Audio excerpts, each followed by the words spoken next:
I love music so much. I really do. It's such a spiritual experience to be able to communicate things without words, just sounds. I love it.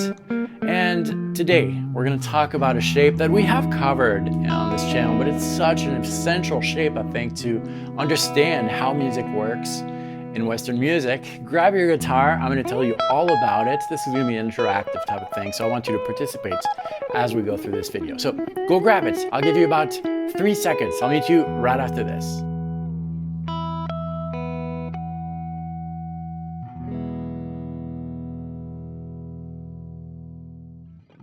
Hello, my name is David Wallerman. Welcome to this channel, which is all about helping guitar players around the world find their unique voice on the instrument to tell their own personal musical story. You have something to say, let's use this to tell that story. And today we're going to take a look at a shape that is going to help you come up with words and really understand how music works.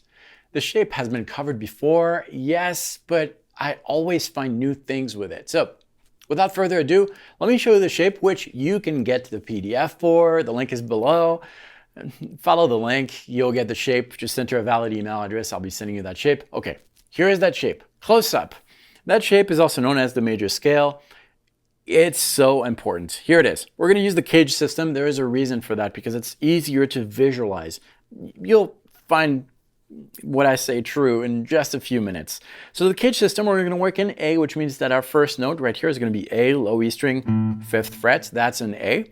And fingering, it really doesn't matter because when someone is listening to you, they don't know if you're using your middle, ring, pinky, but for this, I kind of like to stick to one finger per fret. Each finger has its assigned fret. I'm going to start with the middle finger. From the low E string to the high E string, we have frets 5, 7. On the next string, 4, 5, 7. Next string, 4, 6, 7. Next one, 4, 6, 7 again. Second string, 5, 7. And first string, 4, 5, 7.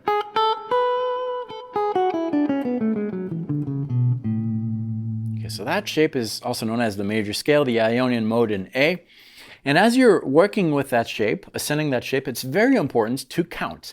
2 different ways of counting. You can count like this, 1, 2, 3, 4, 5, 6, 7, and then we start over. 1, 2, 3, 4, 5, 6, 7, 1, 2, or do it this way. 1, 2, 3, 4, 5, 6, 7, 8, 9, 10, 11, 12, 13, 14, 15, 16, and so forth. The essential thing here is to remember that the 1 and the 8 have the same function. So 1, 2, 3, 4, 5, 6, 7, 1 or 8, same thing. In the same way, I could say that 9, so 1, 2, 3, 4, 5, 6, 7, 8, 9, and 2 have the same function because 1, 2, 3, 4, 5, 6, 7, 1, 2, right? Same function. That's really important. These notes are intervals. An interval is the distance between 2 notes. And why is it so important to know intervals or be aware of them? Because a note on its own is just a sound. It really doesn't mean anything. In order for that to mean something, and you need to have meaning, to have a story, we need to play that note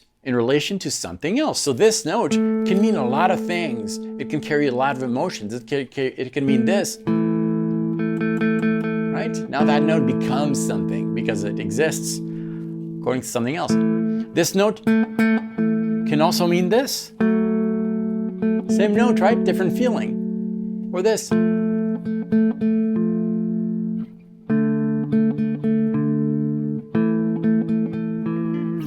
One note, multiple meanings. Okay, now I hear some of you saying that, well, what about the notes in between? Because we started with 5, 7. What about that 6? Yes, those notes exist. And we're going to name these notes according to the 1, 2, 3, 4, 5, 6, 7, 1, 2, 3, 4, 5, 6, 7, 1, 2, or 1, 2, 3, 4, 5, 6, 7, 8, 9, 10, 11, 12, 13, 14, 15, 16. Before we do that, we need to get used to analyzing things. So let's say that you are hearing something like this. Okay, what is this? Well, let me show you. We're using strings 4, 3, 2 on frets 7, 6, 5. Well, these notes exist within our shape, right? Master shape, mother shape, Ionian, major, call it whatever you want. This shape unlocks a lot of things. So we got this chord that exist within the shape. Now, what are these notes? Well, 1, 2, 3, 4, 5, 6, 7. Here's one. We could call this 8 or 1. We'll call it 1. 8 would be valid, but we'll call it 1. So 1, 2, 3. 3. Okay, so I've got 1, 3, 4, 5. 1, 3, 5. All right, so right now I'm playing 1, 3, 5, a chord made of 1, 3, 5. You could call this different things. You could call this a chord made of a root. That's another name for the 1. A third and a fifth. You could call it many different things. You could also call this a triad. Triad, 3. There are 3 sounds. You could call it a major triad because I've got a 1, a third, and a fifth. Now, why major? Well, we're going to cover that right away. So, why major? Well, it has to do with the missing notes, right? I just said that between 5 and 7, there are 6. We need to name that. Okay, what we just played, 1, 2, 3, 4, 5, 6, 7, 1, 2, 3, 4, 5, 6, 7, or 1, 2, 3, 4, 5, 6, 7, 8, 9, 10. Those are intervals found in the major scale. And the reason why we're using the major scale is that within the major scale, all the intervals that you're going to have are major, except for the 4th and the 5th. Why? Don't ask me. I don't know. They just are perfect. They're perfect. So we could say 1, major second, or major 2, major 3, major third, perfect 4th, perfect 5th, major 6th, major 7th. Great, that works. Okay, so really back to that chord shape that we had. That shape is made of a 1, major 3rd, perfect 5th. Major 3rd, and I said that triad, that chord could be called the major triad. Major 3rd, major triad. Yes, the 3rd has everything to do with the nature of the chord, the scale, the key. If you're dealing with a minor chord, it has to do with the 3rd. The 3rd determines the nature of that. All right, well, how do you make a major interval minor? That's super simple. Back to our close-up and full rotation ahead. Here we go. I love this switching thing. Okay, so this right here, I said it's a major triad. In order to make it minor, we need to change that 3rd. How do we do that? Well, we go back to our mother shape. 1, 2, 3, 4, 5, 6, 7. We'll just do it with these notes here. I said that all intervals, except for the 4th and the 5th, are major. So to make a major interval, 1, 2, major seconds, minor, we go 1 fret below. So the distance between the 1 and this note is a minor second. Okay? What about the 3rd? Well, 1, 2, 3, that's a major 3rd, 1 fret below, minor 3rd. And if I continue my shape, 1, 2, 3, 4, 5, 6, 7, 1, 2, 3, to make this 3rd minor, 1 fret lower. So back to our shape, 1, 3, 5. To make that major triad minor triad, change the 3rd, 1 fret lower. 1, minor 3, 5, or 1 flat 3, 5. Flat is another term that you can use to make that major interval minor. Okay, one more piece of information. What about the note between the perfect 4th and perfect 5th? Well, the adjectives that we're going to use here to modify the 4th to make it this, or to modify the 5th to make it this, is called diminished and augmented. To diminish an interval means that you're going 1 fret lower. To augment, 1 fret higher. Okay, great. So now we have everything we need to build chords, build scales, and all those things. I'm going to give you a formula, a blueprint. You're going to figure this out. Could you play a 1, 2, 3, augmented 4, 5, 6, 7? Yeah, just use your logic. Okay, any unmodified notes is within the master shape. Augmented 4th, you're going to have to do something to that 4. So we got 1, 2, 3. Augmented 4, not the perfect 4, but the augmented 4, 1 fret higher. Then 5, 6, 7. Do the same thing an octave higher. Continuing. 1, 2, 3. Not 4 here, but 4 here. Because the perfect 4 is here, 1 fret higher. Now, you can get into the fingering thing by you can play the same pitch, same note on multiple strings, right? Multiple frets. You can, but it's the same exact note. Then 5, 6, 7, 1, 2. You just played the Lydian mode. It has a name, but really it's important to go to the blueprint.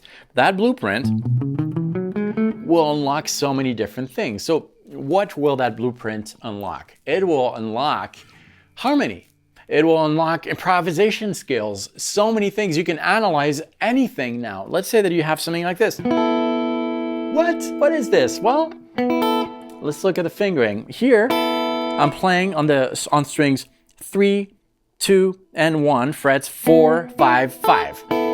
What is this? Well, you need to decide what the root is. What note are we going to decide to call 1 here? Well, let's go back to our master shape right here. We were in A. Well, maybe we can analyze that according to A. So if we do that, we got, this is the first note. 1, 2, 3, 4, 5, 6, 7. 1, 2. 2. That's a 2. I've got a 2. So 1, 2, 3, 4, 5, 6, 7. 1, 2, 3, 4, 5. I've got a 5, 6, 7, 1. So I've got a 2, 5, 1. This chord is a 2-5, made of a 2-5-1, a second, a fifth, and a 1. It's an inversion because typically when you write chords, you do it in order. 1, 2, 3, 4, 5, 6, in order of ascending. This is an inversion, but it's got the same function as because we have 2, 5, 1, has the same function as a 1, 2, and 5. Right? 1, 2, 5. This and this, same exact function. I'm playing the same notes, just reversed. Now, what else does this tell us? Well, this tells us that if I want to write something over this, I'm going to have to select a scale that has a blueprint that includes the 2, 5, and 1. Well, we know that the master shape would work, right? Because we found these notes within our master shape. So if you want to improvise over this, you can use, oops, sorry. This is found within the major scale, but there are other ones because really we just have the 2, 5, 1. That means that I could use a 1. I've got to respect the elements here. The 2, the 3 can be minor. Why not? Because there's no minor third in here. That means that over this, I could play this, right? That minor third. That minor third would work. What if we played that minor third with this on top? New chord, right? It just unlocks so many things. So I'm going to stop here because I want you to discover what that scale, what that shape, that mother shape can do to your own playing, because there are so many different paths that you can take. Memorize this master shape and try to find connections with where you are at in your own playing. That's really essential. I could give you a lot of different patterns, licks, and all those things, and you might become a good player, but you're not going to become you. That's really essential when you're practicing, when you're thinking about music. Just ask yourself, how can I use this piece of knowledge to my own playing, to my own story? That's what it's about. It's about your story. This is just your pencil. You are the author. Remember, you can download the PDF file with that master shape, and I would love to know what that master shape has revealed to you. What can you do with it? If you have any ideas, if you made any discoveries, let me know in the comment below. And if this was your first visit, thank you so much for sticking to this video till the end. I hope it brought you something interesting. And if you like this kind of video, you should consider subscribing, because every single week, Monday, Wednesday, Friday is video day. A new video just like this one comes out, helping guitar players around the world find their voice, finding your voice to tell your personal story. Nobody in the whole world can play the way you play. It's just a matter of figuring out what you have to say on this. Let's figure that out together, how to say those things. Thanks for watching this. Like this video, share it around, and subscribe if you haven't. I'll see you next time. Practice well.